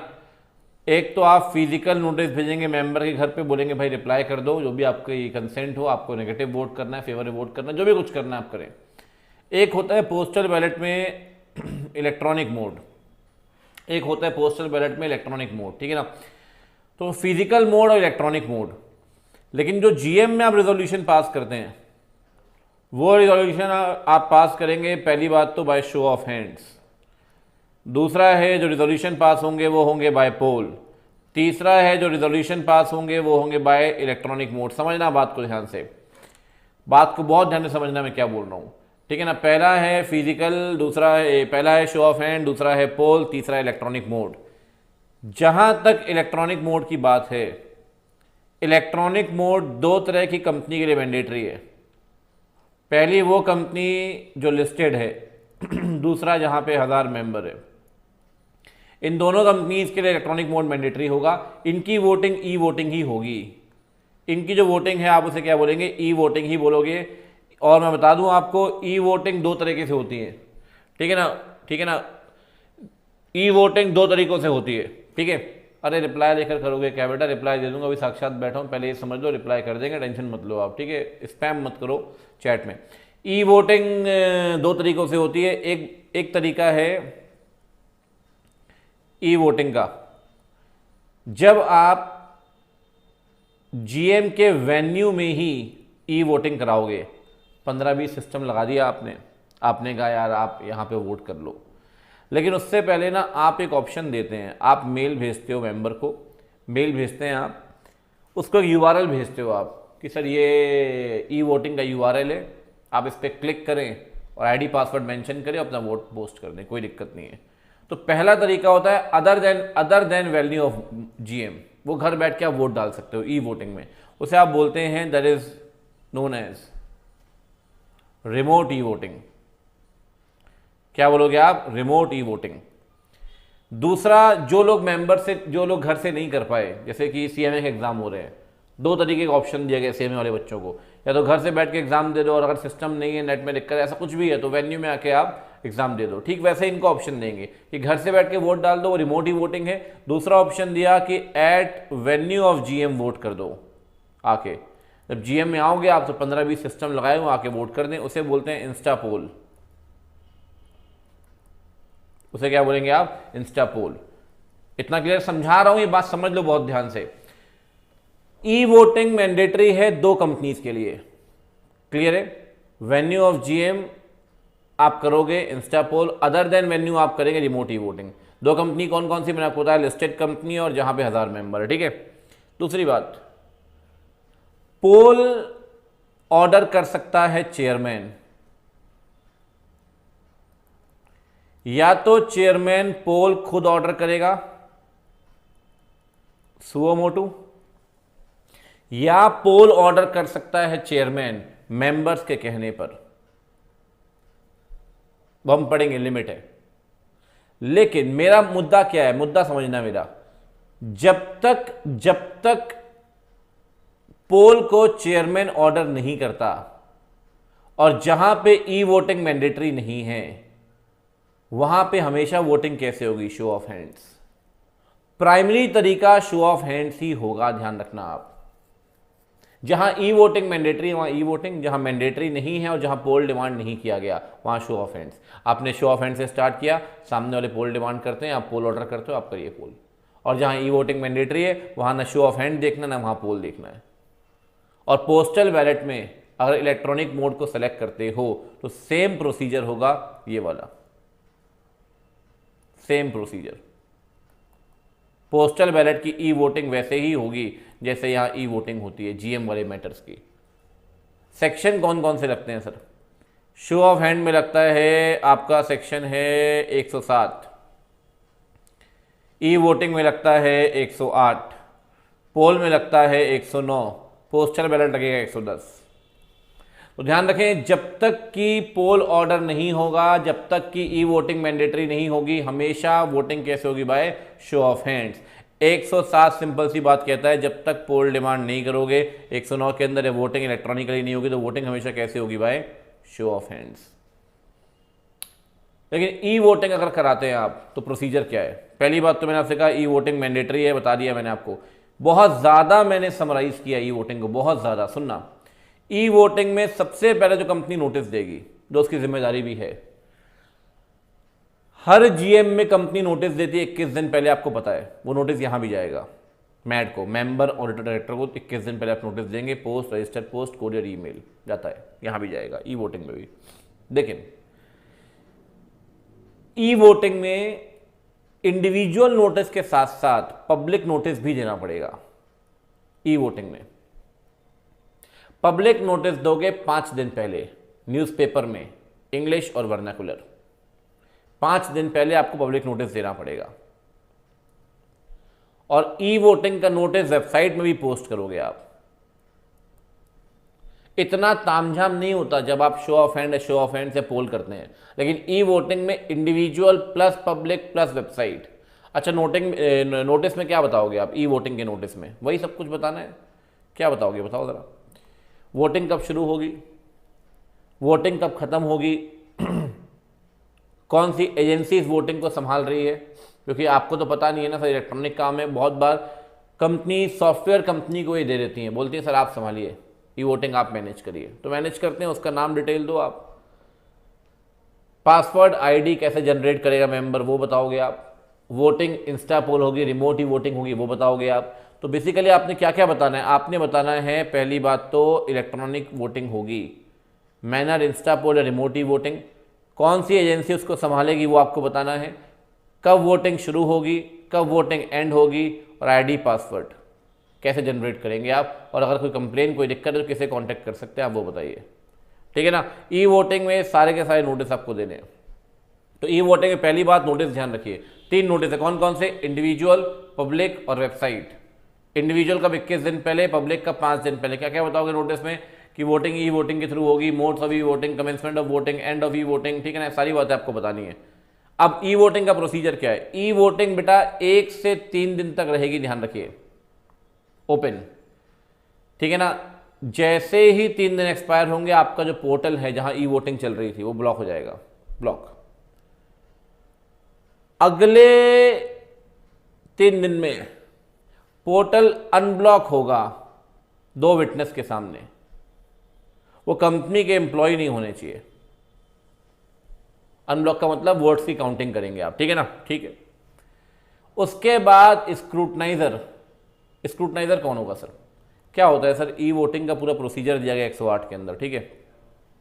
कंपनी क्या मान रही है, क्या नहीं मान रही, पूरे रूल्स मानती है, नहीं मानती, रजिस्टर, नोटिस, सब कुछ। कंपनी की ई वोटिंग को एक पर्सन सुपरवाइज करेगा, चेक करता रहेगा, उसे आप बोलते हैं स्क्रूटनाइजर। सर कौन बन सकता है scrutiniser? CA, CS, CMA in practice कोई भी बन सकता है। उसकी रिटर्न कंसेंट ज़रूरी है, उसकी रिटर्न कंसेंट ज़रूरी है, ध्यान रखिए। अपॉइंटमेंट कौन करेगा? स्क्रूटनाइजर का अपॉइंटमेंट करेगा बोर्ड। अच्छा, रोल क्या है स्क्रूटनाइजर का? रोल है स्क्रूटनाइजर का, वो ई वोटिंग प्रोसेस को सुपरवाइज करेगा, अपनी रिपोर्ट बनाएगा और सबमिट करेगा, रजिस्टर्स को रजिस्टर्ड ऑफिस में मेंटेन करेगा और पेपर्स को सेफ कस्टडी में रखेगा जब तक कि चेयरमैन मिनट्स को अप्रूव नहीं कर देता। ठीक है ना? कौन बन सकता है स्क्रूटनाइजर? ध्यान रखें, सीए सीएमए इन प्रैक्टिस। ठीक है ना? ये एम्प्लॉय नहीं होना चाहिए। और साथ में अपॉइंटमेंट कौन करेगा? बोर्ड। ठीक है, दूसरी बात सुनो, प्रायर कंसेंट जरूरी है अपॉइंटमेंट से पहले। अगर स्क्रूटनाइजर की प्रायर कंसेंट आपने नहीं तो बात नहीं बनेगी, सर अपॉइंटमेंट इनवैलिड होगा। तो सुन लो ध्यान से, स्क्रूटनाइजर अपनी रिपोर्ट देगा यहाँ पे और अगले 2 दिन में चेयरमैन रिजल्ट को पोस्ट कर देगा। फिर से पूछ रहा हूँ आपसे, ई वोटिंग बहुत लेंदी प्रोविजन है, बहुत हद तक समराइज किया है। ई वोटिंग में सबसे पहली बात आपको तो एक ध्यान रखना पड़ेगा, ओरली बता देता हूँ।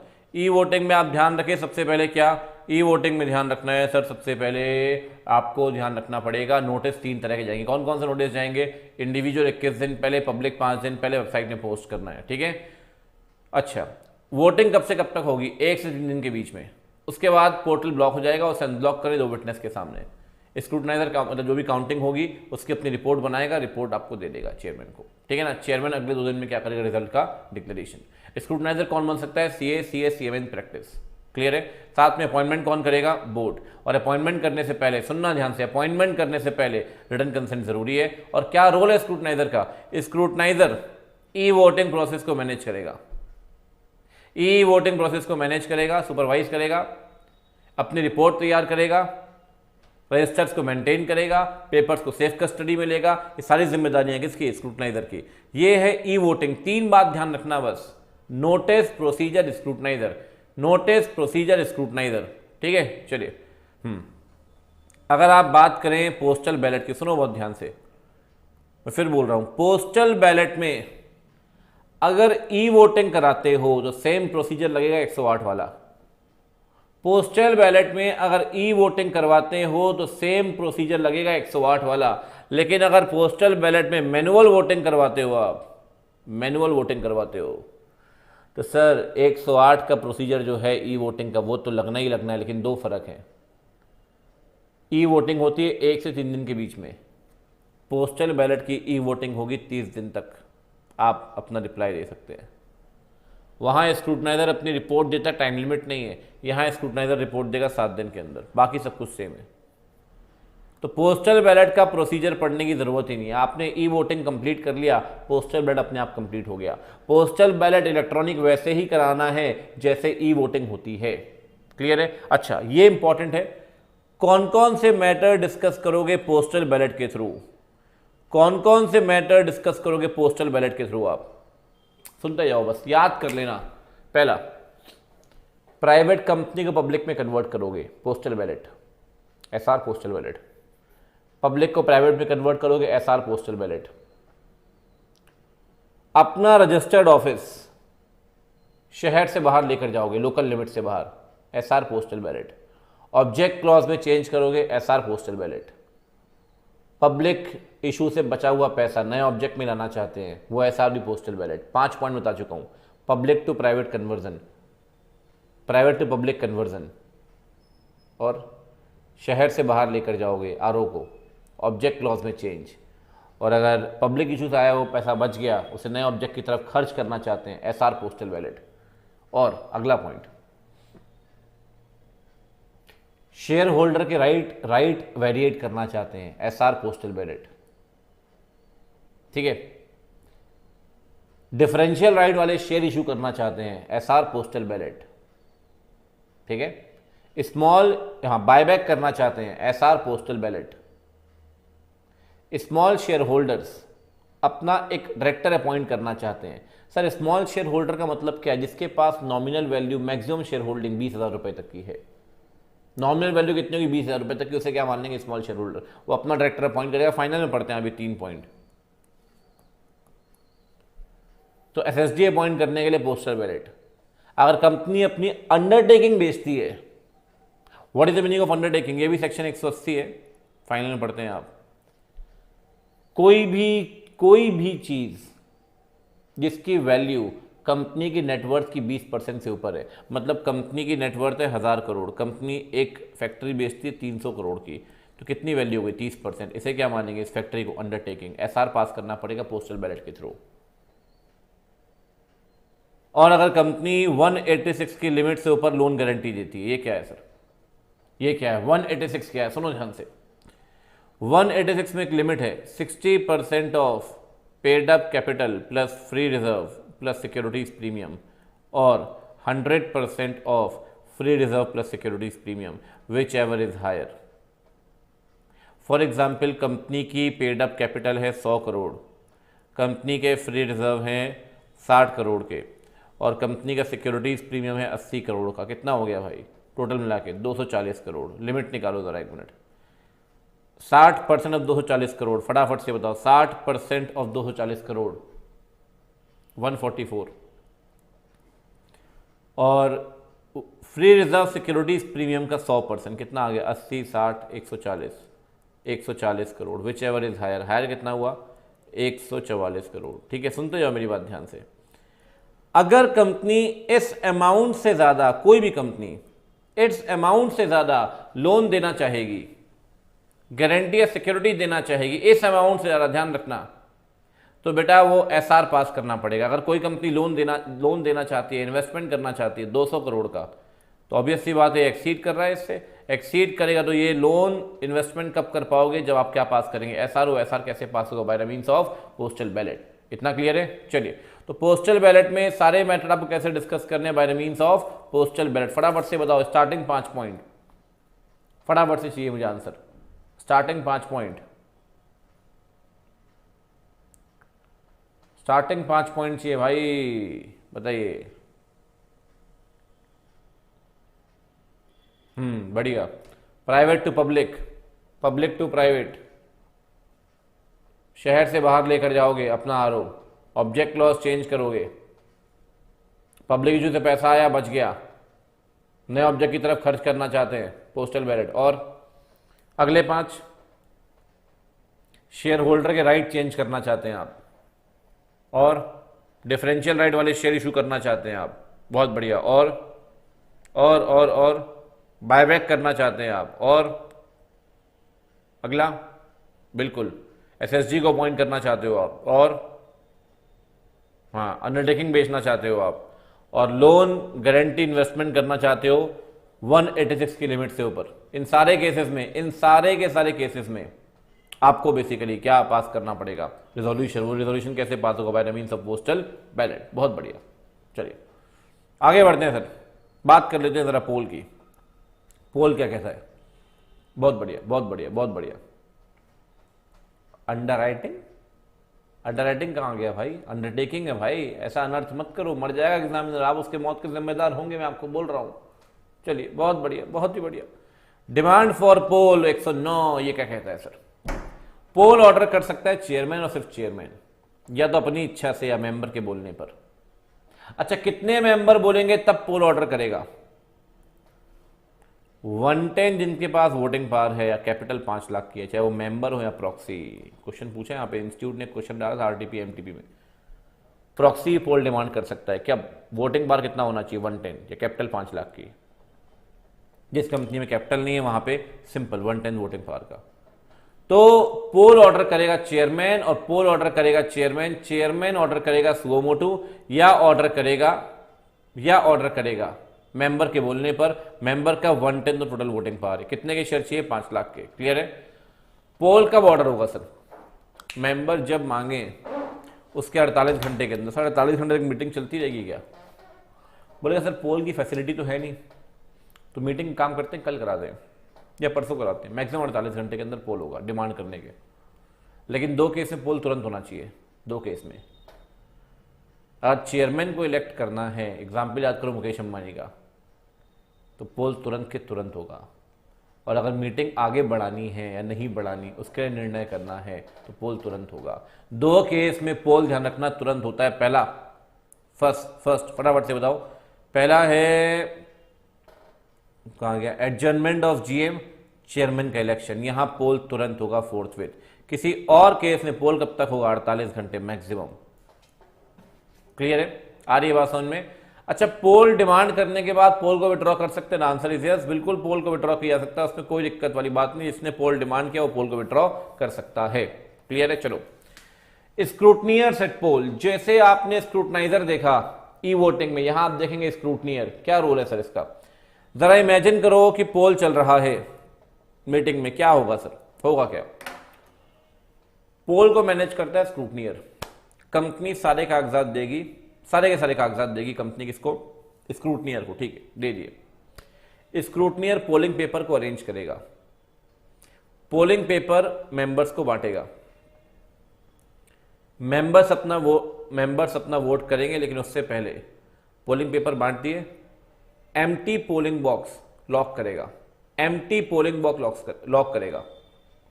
उसके बाद मेंबर अपना वोट करेंगे, वोट करने के बाद 2 विटनेस के सामने पोलिंग बॉक्स को ओपन करेगा, वोट की काउंटिंग करेगा। काउंटिंग करते वक्त एक बात ध्यान रखिए आप, अगर प्रॉक्सी और मेंबर दोनों आ गए मीटिंग में, दोनों ने वोट कर दिया, तो वोट बेटा मेंबर का ही काउंट करेंगे। ये बात 109 के अंदर दी गई है। प्रॉक्सी गया वोट करने के लिए, मैं नीरज को भी जा यार, मैं भी खाली बैठा, मैंने कहा चलो कोई बात नहीं, मैं भी चला जाता हूँ। मैं भी चला गया। अब मैं नीरज से बोल रहा हूँ वहाँ निकल, नीरज के हाथ में खाने की प्लेट, में कह रहा हूँ बाहर निकल जल्दी जा यहाँ से, अब मैं वोट करूँगा। नीरज कह नहीं मैं प्रॉक्सी हूँ। मैंने कहा चल खाना खा ले फिर निकल जाइए।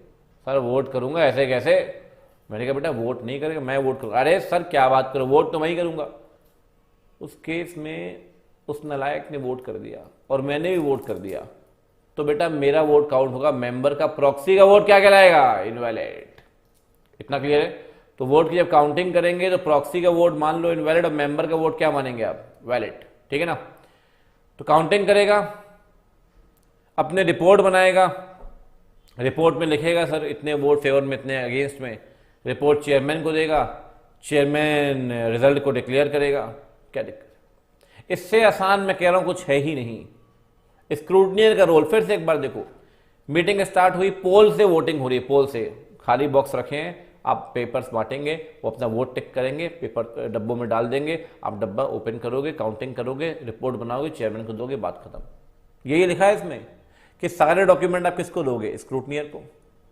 स्क्रूटनियर पोलिंग पेपर अरेंज करेगा MGT 12 में, पोलिंग पेपर को डिस्ट्रीब्यूट करेगा, उसके बाद एम्प्टी पोलिंग बॉक्स को लॉक करेगा, उसके बाद पोलिंग बॉक्स को ओपन करेगा 2 विटनेस के सामने, और ये बात कंफर्म करेगा कि प्रॉक्सी का वोट डिसरिगार्ड करना है अगर मेंबर खुद वोट करता है तब। ठीक है ना? अब काउंटिंग करनी है आपने, काउंटिंग करने के बाद आप रिपोर्ट तैयार करोगे और रिपोर्ट में क्या बताओगे? कितने वोट कास्ट हुए, कितने अगेंस्ट में, कितने फेवर में। रिपोर्ट चेयरमैन को दोगे MGT 13 में और चेयरमैन क्या करेगा? रिजल्ट का डिक्लेरेशन। इतना क्लियर है? बहुत ही आसान है सर, बहुत ज़्यादा आसान है। ठीक है ना? फटाफट से बताओ अब इस केस में, ठीक है, क्या स्टेप्स होंगे? स्टेप बताओ फटाफट से, मुझे स्टेप चाहिए। पहला, आप डॉक्यूमेंट देंगे स्क्रूटनियर को। दूसरा, स्क्रूटनियर पोलिंग पेपर को अरेंज करेगा।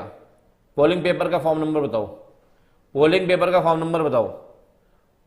तीसरा स्टेप, पोलिंग पेपर बांट देगा मेंबर्स को, पोलिंग बॉक्स को लॉक करेगा, ओपन करेगा, वोट की काउंटिंग करेगा, रिपोर्ट बनाएगा, रिपोर्ट चेयरमैन को देगा, चेयरमैन रिजल्ट को डिक्लेयर करेगा। As simple as that.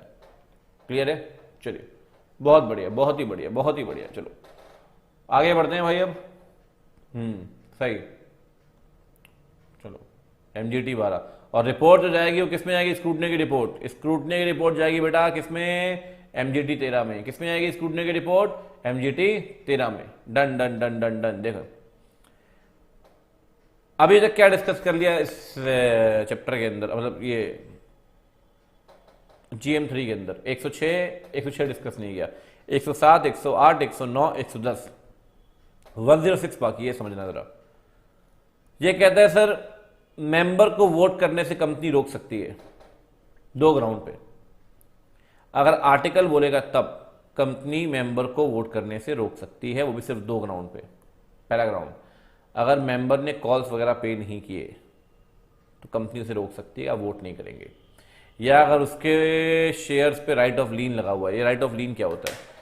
कई बार ना सर कंपनी लीन लगाती है, जब ऐसा लगता है कि आप बार बार शेयर बेच खरीद रहे हो तो कंपनी आपके शेयर पे लीन लगा देगी, पर्टिकुलरली आपके शेयर पे।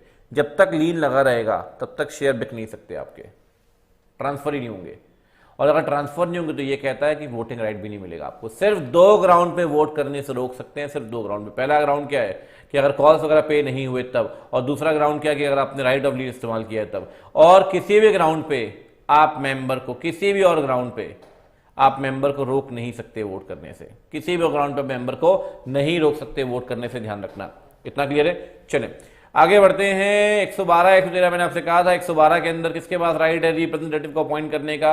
रिप्रेजेंटेटिव अपॉइंट करेगा कौन? प्रेसिडेंट ऑफ भारत का, प्रेसिडेंट और स्टेट का गवर्नर, ठीक है ना। और यहाँ पे बॉडी कॉर्पोरेट अपॉइंट करेगा। राइट क्या होंगे? जो सारे राइट मेंबर के पास होते हैं वही राइट किसके पास होंगे? रिप्रेजेंटेटिव के पास। चलिए डन। 114 कहता है ओ आर कब पास होगा? जितने वोट अगेंस्ट में ये लिखा हुआ है उससे ज्यादा वोट फेवर में क्या पास हो जाएगा? O R. और एस आर कब? जितने वोट अगेंस्ट में मिनिमम उसके 3 गुना फेवर में होने चाहिए। मिनिमम देखो लिखा हुआ है ग्रेटर देन और इज इक्वल टू, मिनिमम 3 गुना अगर फेवर में है तो क्या पास हो जाएगा? S R. अगर 4 वोट अगेंस्ट में तो कितने होने चाहिए फेवर में? At least 12 vote. एटलीस्ट कितने चाहिए? 12 वोट। क्लियर है? चले ये है सेक्शन 115। ये क्या कहता है सर? इंपॉर्टेंट है। 4 केस में स्पेशल नोटिस रिक्वायर्ड है। आने वाली जीएम में रिटायरिंग ऑडिटर को रीअपॉइंट नहीं करना चाहते आप, या उसकी जगह किसी और को अपॉइंट करना चाहते हैं आप। आने वाली जीएम में डायरेक्टर को हटाना चाहते हैं आप, या उसकी जगह किसी और को अपॉइंट करना चाहते हैं आप। तो दोनों अलग अलग केस है। किसी को हटाना अलग, किसी को हटा के लाना किसी और जगह।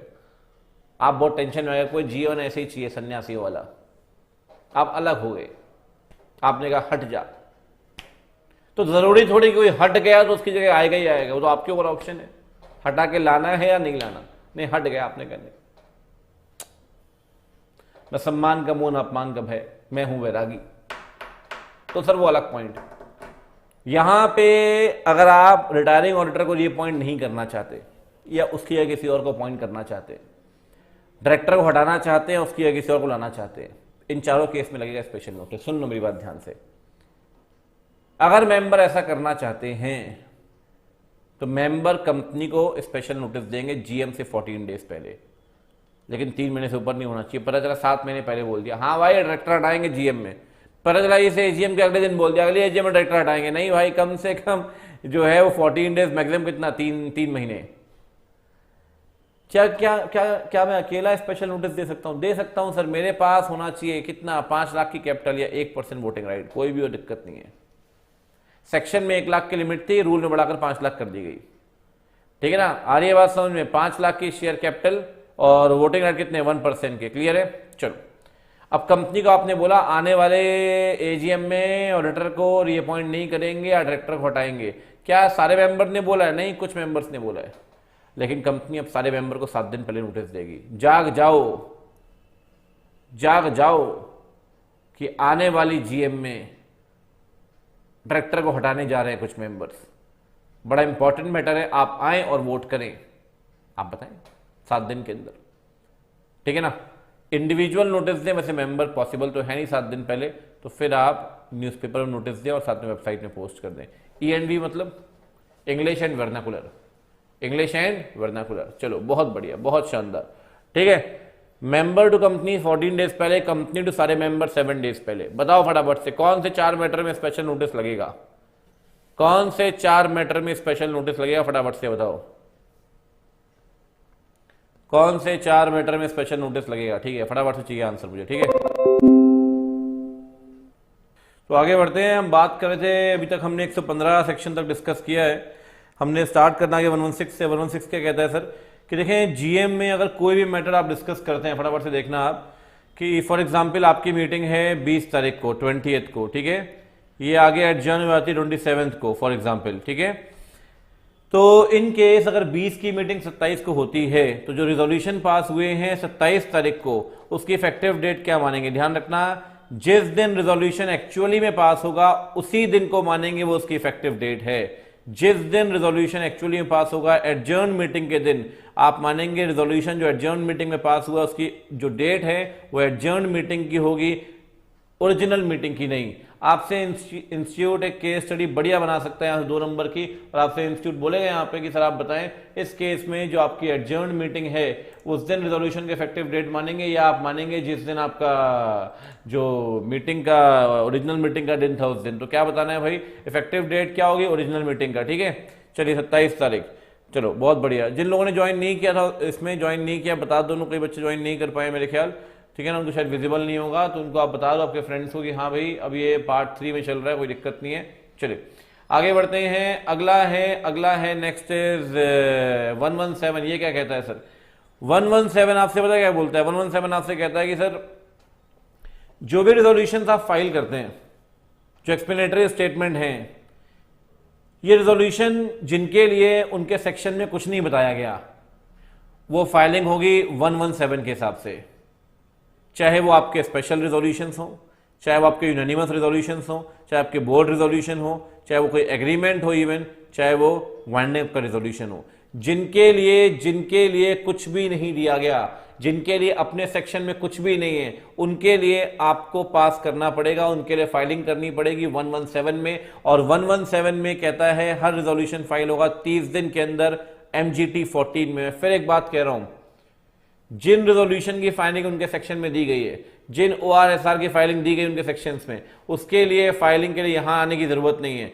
जहां पर कोई प्रोविजन नहीं है फाइलिंग का, वो फाइलिंग कहां होगी? MGT 14 में 30 दिन के अंदर। क्लियर है? चाहे वो बोर्ड हो, यूनानिमस हो, स्पेशल हो, कैसा भी हो, फाइलिंग होगी MGT 14 में, यहां पे 117 में। हाँ, अगर आप ऐसा नहीं करते तो पेनल्टी फेस करनी पड़ेगी। पेनल्टी कितनी है भाई? 1 लाख रुपए प्लस 500 पर डे, मैक्सिमम कितना? 25 लाख रुपए। 1 लाख पर प्लस 500 पर डे, मैक्सिमम कितना? 25 लाख रुपए कंपनी के लिए। ऑफिसर के लिए कितनी पेनाल्टी है सर? ऑफिसर के लिए पेनाल्टी है कि ऑफिसर फेस करेगा penalty 50,000 plus 500 per day, maximum 5 lakh. 50,000 plus 500 per day, maximum 5 lakh रुपए। इतना क्लियर है? चलो आगे बढ़ते हैं। GM में कुछ प्रोविजंस बाकी हैं, जैसे कि 118, काफी इंपॉर्टेंट है, मार्क कर लेना इसको। 118 कहता है सर हर कंपनी को मिनट्स बुक बनानी पड़ेगी। GM होने के, BM होने के, क्रेडिटर्स की मीटिंग होने के, अरे सर हम तो GM को चैप्टर पढ़ रहे हैं, यही तो लोचा है। पहले 4 सेक्शंस थे मिनट्स के, पुराने कंपनी डेक में मिनट्स का अलग, GM का अलग, इसका अलग, उसका अलग। अब 4 सेक्शन नहीं है, अब सिर्फ एकलौता सेक्शन है, सिर्फ एकलौता सेक्शन। कौन सा? वो है बेटा 118। बोर्ड मीटिंग के मिनट्स की बात करो, GM के मिनट्स की बात करो, पोस्टल बैलेट के मिनट्स की बात करो, आपको हर केस में सेक्शन 118 ही मानना पड़ेगा। आपको हर केस में सेक्शन 118 ही मानना पड़ेगा। आपको GM के मिनट्स भी यही बनाने हैं, क्रेडिटर्स के मिनट्स भी यही बनाने हैं, मीटिंग के, बोर्ड की मीटिंग के मिनट्स भी यही बनेंगे, और बोर्ड की कमेटी की मीटिंग मिनट्स भी यही बनेंगे। सारे मिनट्स यही बनेंगे। मिनट्स कब बनेंगे? मीटिंग होने के 30 दिन के अंदर मिनट्स को बना भी लो और साइन भी कर लो। The most important point, meeting के मिनट साइन कौन करेगा? जनरल मीटिंग में साइन करेगा, जनरल मीटिंग में साइन करेगा मीटिंग का चेयरमैन या फिर director authorised by board. General meeting की बात कर रहा हूं। जनरल मीटिंग में साइन करेगा मीटिंग का चेयरमैन या director authorised by board. Clear है? क्लियर है? बोर्ड मीटिंग में साइन करेगा मीटिंग का चेयरमैन, इस मीटिंग का या अगली मीटिंग का चेयरमैन। बोर्ड मीटिंग में इस मीटिंग का चेयरमैन या फिर अगली मीटिंग का चेयरमैन। लेकिन GM में सर अगली मीटिंग होगी 1 साल के बाद, तो GM में इस मीटिंग का चेयरमैन या फिर director authorised by board.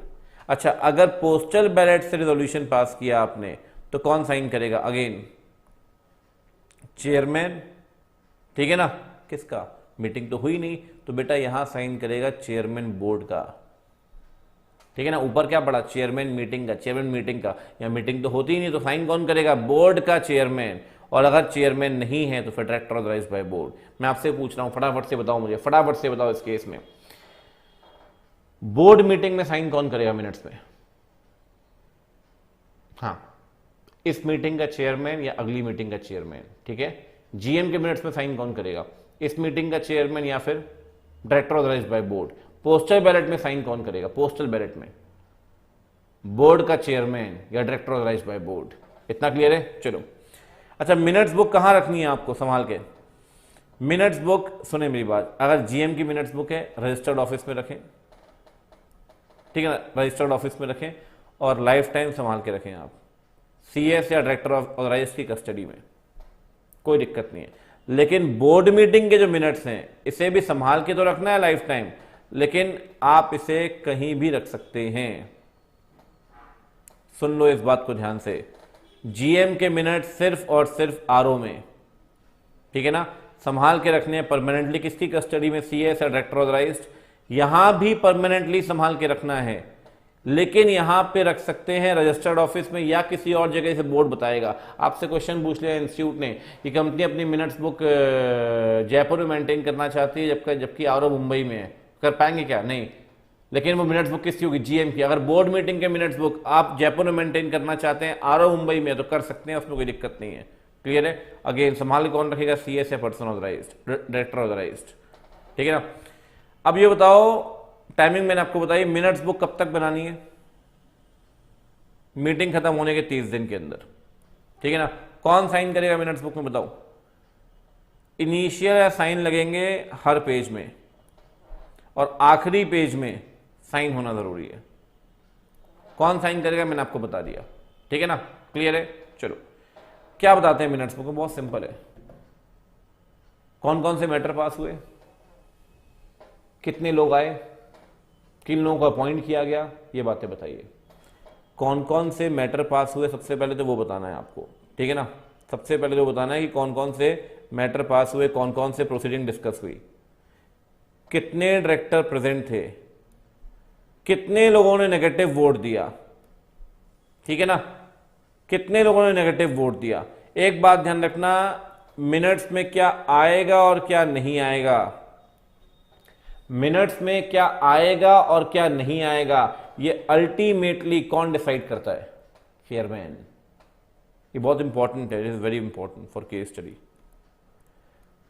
Minutes में क्या आएगा और क्या नहीं आएगा ये चेयरमैन डिसाइड करेगा। मतलब कि चेयरमैन को लगता है कि कोई भी ऐसा मैटर जो किसी पर्सन के लिए डिफेमेटरी है। आपने एक बात सोचो, मिनट्स में आप गालियां दे रहे हो डायरेक्टर को, आपस में लड़ रहे हो, उल जरूल बात कर रहे हो। मुकेश अंबानी एक बार जीएम में पहुंच गए किसी छोटी सब्सिडरी कंपनी की, रिलायंस की, शेयर होल्डर हुटिंग कर रहे, कह रहे सर आप पीएम बन जाओ, समोसे तो खिला देते। अब ये बातें लिखेंगे आप? कोई भी ऐसा मैटर जो बेकार है, इररेलेवेंट है, डिफेमेटरी मतलब जिसको बदनाम कर सकता है या कंपनी के इंटरेस्ट के अगेंस्ट है, डेट्रीमेंटल है, वो तीनों मैटर आप बाहर रख सकते हैं। कोई भी मेंबर आपके उस डिसीजन को चैलेंज नहीं कर सकता, कोई भी मेंबर आपके उस डिसीजन को चैलेंज नहीं कर सकता। क्लियर है? कोई भी ऐसा मैटर जो डिफेमेटरी है किसी पर्सन के लिए, बेकार है या कंपनी के इंटरेस्ट के अगेंस्ट है, उस केस में आप उसे जीएम से बाहर रखो, आपको कोई चैलेंज नहीं कर पाएगा सर। अल्टीमेट डिसीजन जो होगा वो चेयरमैन का ही होगा, अल्टीमेट डिसीजन जो होगा वो चेयरमैन का ही होगा कि मीटिंग के मिनट्स में क्या रखना है क्या नहीं रखना, वो चेयरमैन डिसाइड करेगा। इतना क्लियर है? चलिए बढ़िया। हाँ, मैंने आपसे कहा कि जो मिनट्स वगैरह हैं वो बेसिकली सीएस बनाता है, मोटा मोटी बात करें, और जब सीएस उसे बनाएगा तो वो एसएस मानता है। हमारे जो स्टैंडर्ड्स है वो एएस हैं, सीएमए के जो स्टैंडर्ड्स है वो होते हैं सीएएस, ठीक है ना, कॉस्ट अकाउंटिंग स्टैंडर्ड्स, ठीक है। और जो सीएस मानता है वो होते हैं एसएस। कौन इशू करता है? आईसीएसआई, ठीक है। अगर कॉन्ट्रवेंशन हुआ है सेक्शन का, कंपनी ने मिनट्स वगैरह नहीं बनाए, तो उस केस में कंपनी के लिए कितनी पेनाल्टी? 25,000 रुपए। ऑफिसर के लिए कितनी पेनाल्टी होगी? 5,000 रुपए। मिनट्स इस बात का वैलिड एविडेंस है, किस बात का? किस बात का? कि मीटिंग हुई, उसमें प्रोसीडिंग्स हुई हैं, रेजोल्यूशन पास हुए हैं और अपॉइंटमेंट किए गए हैं लोगों के। इस बात का वैलिड एविडेंस है। आप चैलेंज करना चाहें कर सकते हैं सर, लेकिन आप उसे वैलिड एविडेंस मानेंगे मीटिंग के होने का। दूसरी बात, मिनट्स बनाते हुए आपको सेक्रेटरियल स्टैंडर्ड्स मानने पड़ेंगे जो आईसीएसआई ने इशू किए हैं, और कॉन्ट्रवेंशन करने के केस में उस सिचुएशन में पेनाल्टी फेस करनी पड़ेगी। साथ में अगर मिनट्स के साथ टेम्परिंग करते हो आप, टेम्परिंग मतलब एक मेंबर गया इंस्पेक्शन करने के लिए, उसने पेज फाड़ दिया जहां कुछ बातें लिखी थी, खा गया, टेम्परिंग करता है मिनट्स के साथ कोई भी पर्सन, ध्यान रखना, जेल है 2 साल तक की, साथ में फाइन है 25,000 रुपए से लेकर 1 लाख रुपए तक, 25,000 रुपए से लेकर 1 लाख तक फाइन है। इतना क्लियर है? फटाफट से रिकैप करो। पहला क्वेश्चन आपसे, मिनट्स में साइन कौन करता है? बोर्ड मीटिंग के मिनट्स में। फटाफट से आंसर दो मुझे, बोर्ड मीटिंग के मिनट्स में साइन कौन करेगा? बताइए, बोर्ड मीटिंग के मिनट्स में साइन कौन करेगा? है? हाँ ठीक है, इस मीटिंग का चेयरमैन, अगली मीटिंग का चेयरमैन। जीएम के मिनट्स में साइन कौन करेगा? इस मीटिंग का चेयरमैन या फिर डायरेक्टर ऑथराइज्ड बाय बोर्ड। ठीक है, मिनट्स जीएम के कब तक संभाल के रखोगे आप? Life time. बीएम के मिनट्स लाइफ टाइम। जीएम के मिनट्स कहां संभाल के रखोगे? रजिस्टर्ड ऑफिस में। बीएम के मिनट्स कहीं और भी रख सकते हैं संभाल के। कौन से स्टैंडर्ड्स मानने पड़ेंगे मिनट्स बनाने के लिए? एसएस। टेम्परिंग करने में कितनी पेनाल्टी है? 2 साल तक की जेल, साथ में फाइन कितना? 25,000 से 1 लाख। कौन से 3 मैटर चेयरमैन बाहर रख सकता है? कौन से 3 मैटर चेयरमैन बाहर रख सकता है? डिफेमेटरी, डेट्रीमेंटल और इररेलेवेंट। बहुत बढ़िया। जो मिनट्स बुक आपने बनाई है ना सर, इसका इंस्पेक्शन हो सकता है 119 के अंदर। इंस्पेक्शन कौन करेगा, कैसे करेगा, कब करेगा? देखो, पहली बात तो मिनट्स बुक को आरओ में रखना है, वो तो मैंने आपको बता दिया। इंस्पेक्शन कर सकते हैं बिजनेस आवर्स के अंदर। आप टाइमिंग फिक्स कर दें कि भाई इंस्पेक्शन होगा दोपहर के 2 से लेकर शाम के 5 बजे तक। जो टाइम आप रखोगे इंस्पेक्शन उसी दौरान होगा। वो मिनिमम होना चाहिए सर 2 घंटे एक दिन में, उससे कम नहीं होना चाहिए। पर चला आपने कहा इंस्पेक्शन होगा 12 से लेकर 12:15 के बीच में, तो वो थोड़ी हो पाएगा सर। मिनिमम 2 घंटे। साथ में इंस्पेक्शन बिना किसी फीस के करेगा मेंबर, कोई फीस की जरूरत नहीं है इंस्पेक्शन में। अगर कॉपी चाहिए मेंबर को, कहता है सर मिनट्स बुक की कॉपी जरूरत, तो कोई दिक्कत नहीं, आप कॉपी दें, 7 दिन के अंदर आप कॉपी देंगे मेंबर को। अच्छा, कॉपीज के लिए फीस लेंगे क्या? बिल्कुल ले सकते हैं। आर्टिकल के अंदर फीस होगी वो लेंगे मैक्सिमम 10 रुपए पर पेज। सॉफ्ट कॉपी में फीस नहीं लगेगी। चलो फटाफट से बताओ, इंस्पेक्शन में फीस लगती है क्या? नहीं। कॉपी में फीस लगती है क्या? हार्ड कॉपी में लगेगी सर। कितनी फीस? जितनी आर्टिकल में दी है मैक्सिमम 10 रुपए पर पेज। सॉफ्ट कॉपी में फीस नहीं लगेगी, ध्यान रखना।